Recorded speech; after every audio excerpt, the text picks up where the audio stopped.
I noticed a lot of traders has issues making analysis on TradingView, and that is what I want to explain in this video and all the tools you're going to be using.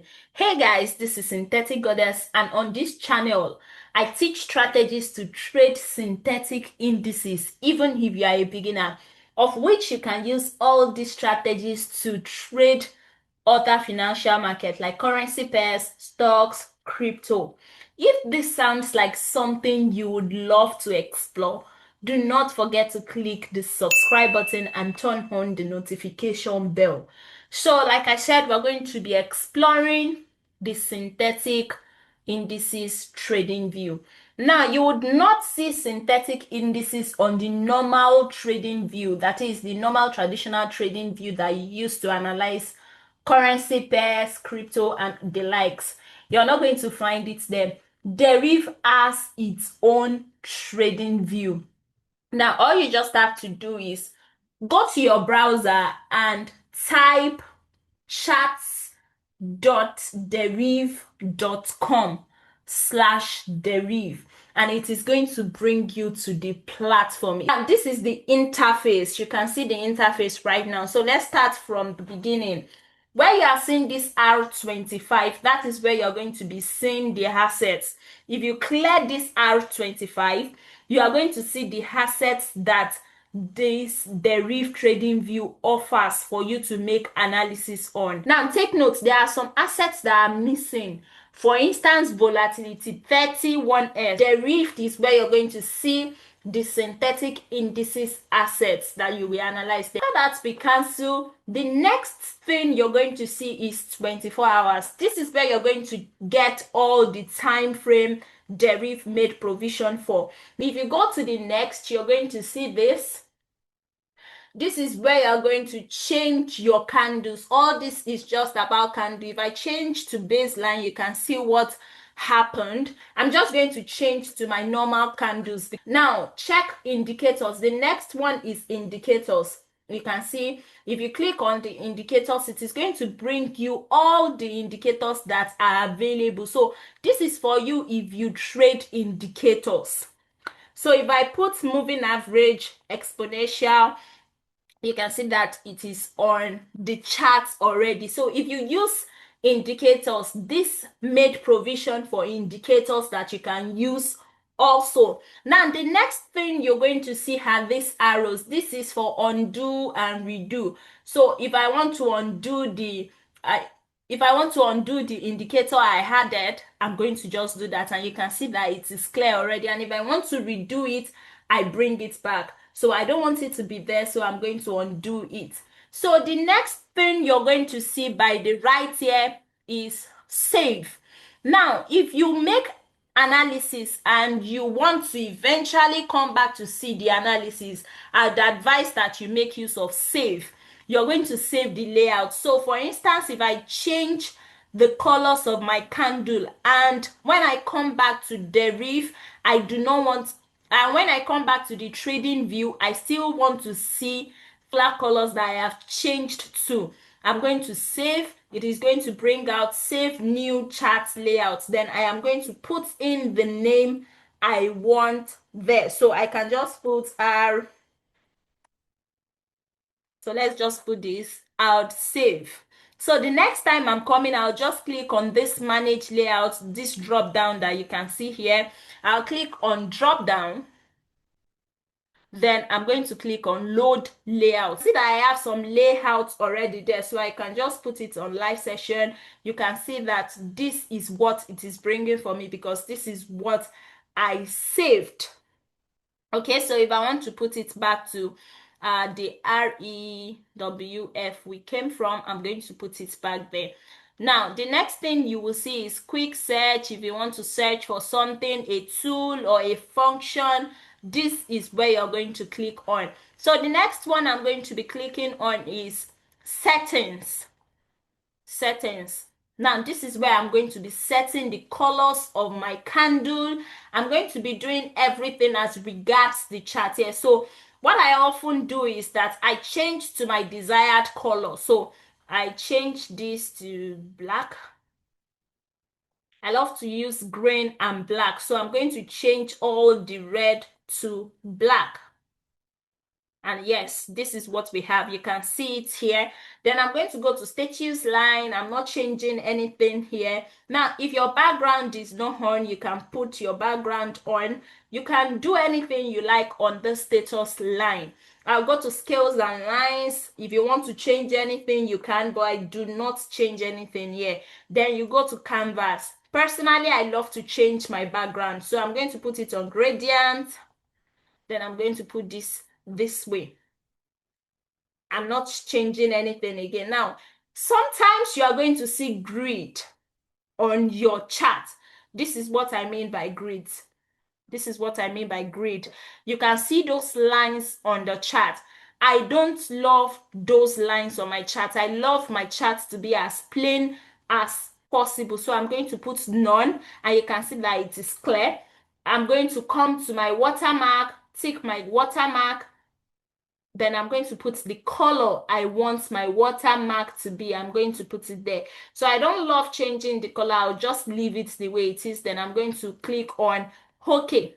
Now, this is my settings. You can see that I have totally changed the colors of my candle. So that is that. Now, if I want to enlarge it, I'm just going to click here. You can see full screen mode. I'll just click on it, then it is going to give me full screen. Then if I want to go back, I can just click on this cancel or click on escape. I can just click on escape. Now, if I want to save whatever I have done on the chat, or I want to copy the link, I'm going to click on this camera icon. I'll click on it, either download image or copy image, copy link, open a new tab. If you want to open it in new tab, this is what it's going to bring for you. You can see what we have here, but I don't want to do all of this, so I'm going to go back. Now, this is if you want to change to dark mode or light mode. If you change to dark mode, your chart is going to change. So if I'm going to be changing that, I'm going to go to my settings again. So let's leave that. Now, all of this, I don't make use of them, but this is the watch list. This is if you want to add your watch list, what you're looking out for in the market, you can just click on this plus sign, add your watch list, probably from derived. You can add volatility 10-1S, it is going to add. You can add volatility 25-1S, it is going to add to your watch list. All these icons by the left hand side, these are the tools you're going to be using. Let me show you some of the tools that I make use of. Now, these are my tools. You can see that I already put them on a plate. Let me call that a plate. I already put them in one place for me to easily access. So this is what you're going to be doing. This plus sign, you can see an arrow right beside it. You click on it, and then it is going to bring a drop down of everything inside there. So if you want to add to your favorite, you want to put it on a plate like this for you to easily access, all you just have to do is click on this star. Then it is going to immediately show a plate where these things are.